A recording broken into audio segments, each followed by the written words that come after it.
The Bride Price of Shadows. Long ago, in the village of Makando, hunger lived like a stubborn tenant. The earth cracked, the rivers shrank, and even the drums of festivals beat weakly, for there was nothing to celebrate. Among the struggling villagers was Kwame, a young man with a sharp jaw, a farmer's strength, and dreams larger than his small hut. Kwame's heart belonged to Nia, the daughter of a wealthy cattle owner. Nia was beauty made flesh, skin smooth as tamarind, eyes dark as ripe plums, and a smile that could hush a crying baby. Kwame loved her with a fire that no drought could quench, but her father, Chief Oba, laughed when Kwame came with his proposal. "What do you own?" the chief thundered, his beaded necklaces rattling. "You come here with empty hands, yet you ask for my daughter? Nia is not some stray goat. Her bride price is heavy, 100 cows, 5 bags of gold, and land enough to plant a forest." Kwame bowed his head, humiliated. The villagers mocked him. Even Nia's brothers jeered. But Nia, with tears in her eyes, whispered, "Find a way, Kwame, for I am yours, no matter what my father says." Desperation pushed Kwame into the arms of whispers. They spoke of a man beyond the village, in the deep mangrove swamps. A man no one approached, unless hunger gnawed through their bones or greed drowned their sense. His name was Baba Sefu, the witchman. Some called him healer, others called him devil. One moonless night, Kwame made the journey. The swamp breathed with frogs and unseen eyes, and there, seated on a mat of bones, was Baba Sefu. His back curved like a sickle, his beard tangled, his lips blackened with kola nut. "You have come for wealth," the witchman rasped before Kwame could speak. "You wish to buy love with gold." Kwame trembled. "I only want Nia. Her father demands more than I can ever earn." Baba Sefu smiled, revealing teeth filed to sharp points. He reached behind him and brought out a clay gourd, sealed with red wax and tied with cowrie shells. The air grew heavy, metallic, like blood. "This," said the witchman, "is the bride price of shadows. Feed it, and it will feed you. Gold will flow, cattle will multiply, land will bow, but nothing is free. Everything it gives, it takes twice." Kwame hesitated. "Well, must I feed it?" The witchman's glowing eyes bore into him. "Start small. A chicken, a goat. But soon the gourd will ask for more. A man must decide what he is willing to trade for his desire." Blinded by love, Kwame agreed.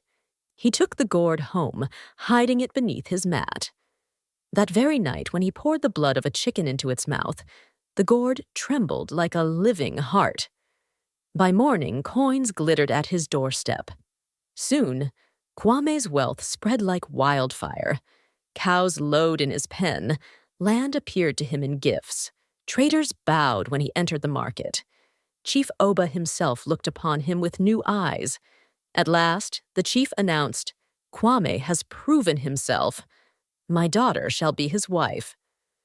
The wedding drums thundered across Makando. Nia was given to Kwame, and for a time, happiness reigned. She bore him a son, and Kwame's house rang with laughter. But shadows do not sleep forever.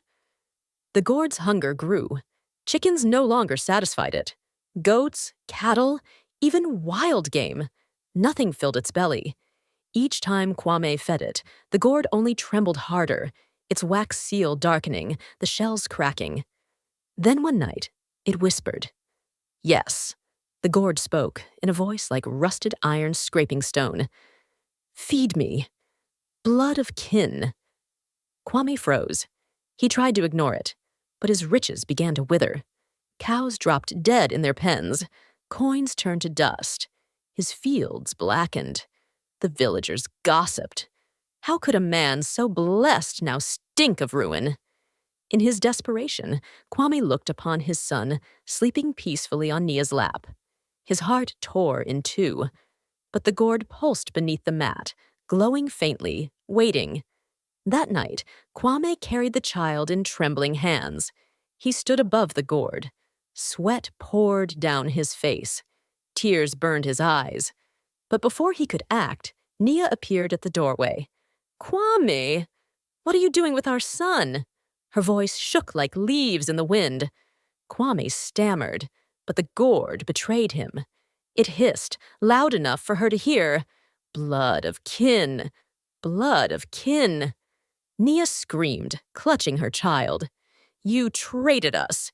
You traded our love for riches!" The villagers came running, torches blazing, and there they saw the truth. The gourd writhing like a living beast, smoke spilling from its mouth, chanting with the voices of goats, chickens, even children. Blood for gold. Blood for gold. Horrified, the villagers seized Kwame. Some spat on him, others wept, for they had eaten his wealth, drunk his beer, danced at his feasts. Now they saw the price of his fortune. As dawn broke, they dragged him to the edge of the swamp and tied him before Baba Sefu. The witchman only laughed, clapping his hands. "Did I not warn you? Nothing is free. You wanted to buy love with wealth, but love cannot be bought." Kwame begged, his voice broken. "Take the gourd. Take it away." But Baba Sefu shook his head. "The gourd chooses its master. It will feast on you until nothing remains." And so it did. Before the sun touched the sky, the gourd opened wide, and smoke swallowed Kwame whole. His screams echoed through the swamp until only silence remained. As for Nia, she never spoke his name again. She raised her son alone, teaching him that greed is a wound no wealth can heal. And to this day, they say, in Makando, if you hear a gourd breathing beneath your bed, do not look, do not touch, because the bride price of shadows is still hungry,